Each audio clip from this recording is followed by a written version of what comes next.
Today I'm here with Dr. Collard. She is the founder of the Women's Center here at UT Martin, and we're going to be describing leadership qualities. And Dr. Collard. Hi there, how are you doing, David? I'm doing fine. Great. What distinctions would you draw between leadership and management? I think there's two very important, there are two elements of that. One way that leadership is like management is that it's a process that you're trying to reach an ultimate goal. But management is this idea of that you manage people, that you somehow can control their behavior, whereas leadership is something much greater than that.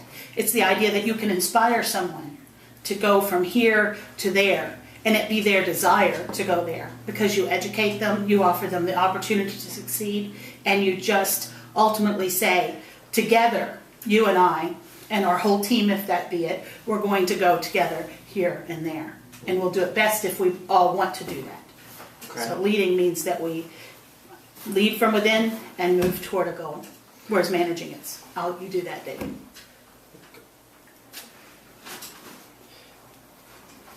From your experiences, what would you classify important behaviors of a leader?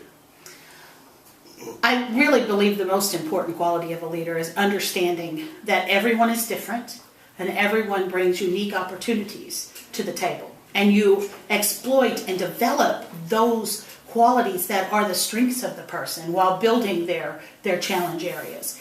Instead of just saying everybody has to be a cookie cutter and they're all going to be the same. Instead you say, no, look, we're all different and everybody brings something great to the table. Let's use that to help that person succeed. And another thing that a leader will do is lead from within. You can't push a group along and you can't pull them along. You need to get right in the middle of it and say, I'm here with you. You know, you have military experience, and I can say, I will bet that most of your leaders that you most respected were the ones that were right there with you, saying, let's do it, man. We're in this together. That's what a great leader does. What would you say is the worst thing about being a leader?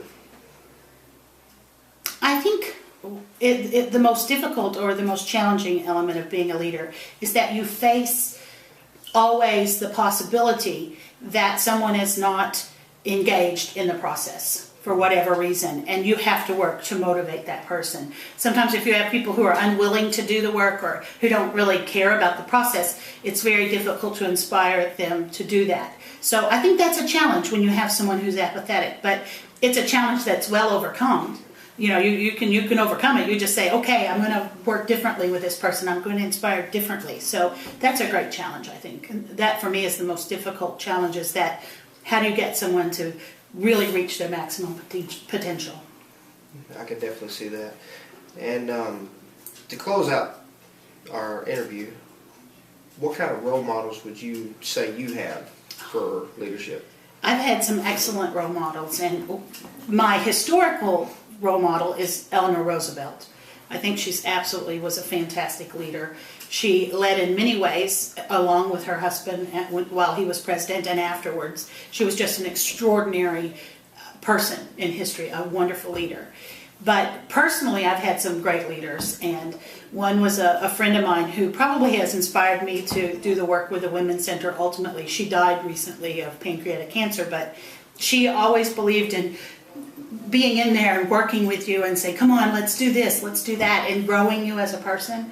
And so that's made me, I think, a better leader, because she inspired me to be that type of leader. So I've had great experiences. Well, thank you for your time, Dr. Collard. You're very welcome. Thank you, David.